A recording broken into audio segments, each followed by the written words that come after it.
We have a really interesting week coming up astrologically, and I don't think most people are really looking at the full picture. We do have a solar eclipse on the 12th, which is when the sun and the moon will be conjunct in Leo at 20 degrees. But we also have the collective south node in Leo at 29 degrees and Mercury in Leo at 1 degree, along with Jupiter. Leo represents confidence, being courageous. It represents our inner lion, our inner child. Right now, we're really being asked to look at the programs that we have inherited from our childhood, whether that was from our family, our friends, community, society. What were the stories that you learned about yourself, and are they still true? Can you recognize now that the stories that you were hearing from your parents, your caregivers, your siblings, your friends were really just projections from those people and were not truly a reflection of who you were? That's what you're being asked to look at now. And you are being asked to speak from the heart, to have courage to speak up from an authentic place. Speak up about your thoughts, feelings, and opinions because, like I've said before, there is room for all of us to exist, and you are allowed to have feelings too. You are allowed to express them, and you certainly are allowed to have other people receive them from an honest and supportive place. With Mercury being at 1 degree in Leo, we are getting a little bit more courageous with expressing our thoughts, feelings, and opinions. We might still stumble, but we are being pushed to grow and evolve and be more honest with ourselves and with other people. A lot of people will think that they're honest, but they're not even honest with themselves. So truly being honest with yourself. I also think with the astrology right now, it's really important to pay attention to the dichotomy of life. It is true that we were raised by people who struggled and had trauma of their own, so we can understand why they operated that way. But it can also be true that that wounded our inner child, and it is okay to hold space for that little inner child in us too. We can understand that it all happened for a reason, but still be sad for the child or the teen who had to experience trauma, heartbreak, loss, betrayal, all of that. So it's really important to allow yourself space for the nuance of life. I was talking to a girlfriend on a walk this morning. There is so much gray. Not everything is black or white. And we want to live in a society that is so black or white. We have these moral rights and wrongs, but there is so much nuance and gray area in life that we have to be able to see through it, have healthy boundaries for ourselves, of course, and others, but really be able to see through the gray and hold space for the trauma and the experiences of other people, as well as for the trauma and experience that we have endured. With Venus and Libra right now, we are really being magnetized, pulled. I wanted to say called, but it's a stronger feeling than that, but of wanting balance and reciprocity in our relationships. And that's not just romantic relationships, that is family relationships, that's friendships, that's work, that's money. Venus can represent our self-worth. So it's really wanting a balance of how we feel about ourselves internally, what we feel like we're worth, and what we are receiving from the universe through people, through money. We want balance. We are dying and craving for balance. I think, again, we are in this mass awakening right now, and so many people are awakening, but through awakening is this process of healing that hurts and it's painful, and you have to face not only what other people have done to you, the betrayal, the hurt, all of that. You have to face that, yes, that was done to you, sometimes with knowledge and sometimes not. But that hurt happened, and some of it you allowed, and you have to come to a reckoning with that. And it can be a hard process. And if you're anything like me and you really always want to see the good in people, even though you know that they have these demons and these entities attached to them, it can be a really slow process to heal. You are being pulled, magnetized to the right relationships for you that will bring you balance in this lifetime.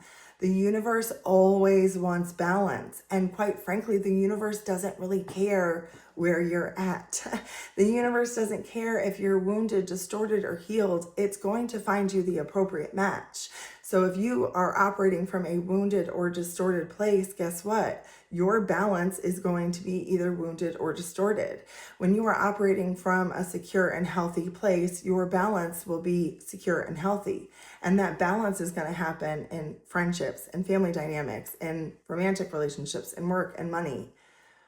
The universe doesn't care where you are. The universe will hold off on certain things. Let's say you're praying for that lifetime partner, you're praying for money, you're praying for all of these things. The universe will hold off until it knows that you're ready, that you can hold it steady. But the universe will also give you what you want when you're not ready, so you can see how that's not in alignment, how you are not in alignment. So Venus in Libra is going to show you where you're not in alignment. What are you calling in right now?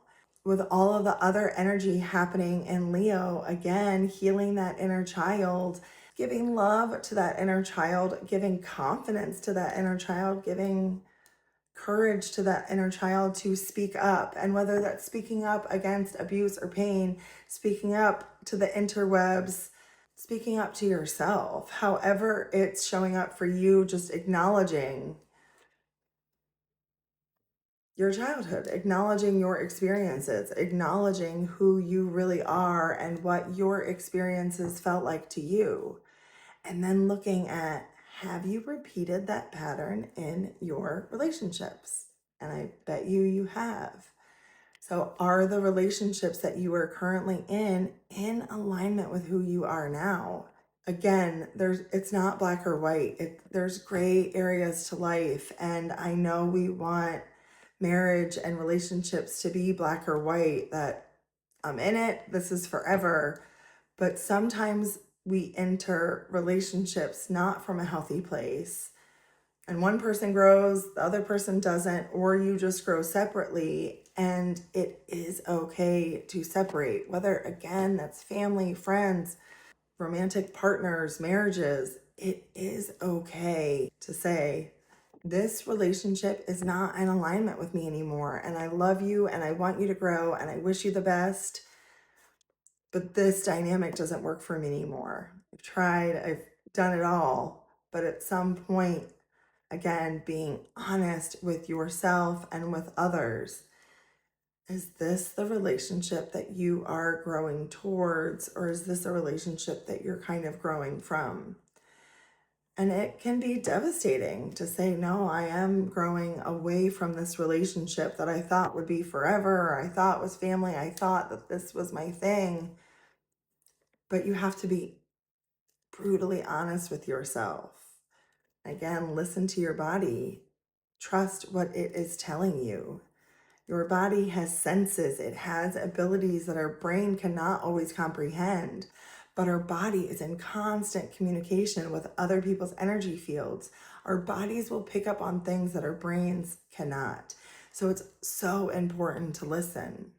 We also have Mars and Gemini. Mars and Gemini is not super comfortable there, and it's also at 29 degrees. So this is right before Mars is going to move into Cancer, where it's definitely not super comfortable. But with Mars and Gemini, you may feel restless. You may feel more anxious. Your mind could be swirling, but you also could feel the sense of like fateful pressure. With Mars and Gemini at 29 degrees, you might have the sense of it's now or never. And while, yes, there are certain things that it is now or never, you either step up into this timeline, into this next phase of your life, or you don't, and that phase goes away completely, and then maybe later on down the road, you catch a different phase. That's totally up to you, and I truly don't believe that there's a right and a wrong, per se.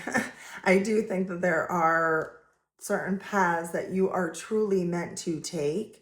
But if you're not ready to take that path, if you're not ready to see the possibilities because you're not on that frequency, then quite frankly, the path isn't really open for you anyways. So you almost can't miss. but you do have to keep going, and you do have to keep paying attention and asking yourself, am I in alignment? Am I doing what lights my soul up? Am I doing what feels good? Am I doing what brings me joy? And again, it's not in this selfish, narcissistic way. It is in a soul-driven way that if I know I am doing what my heart wants to do, if I know that I am bringing joy and love into my work, into my family, into my energy, then I know I'm in alignment. I know that I am following God's path for myself, because that energy is only going to spread to other people.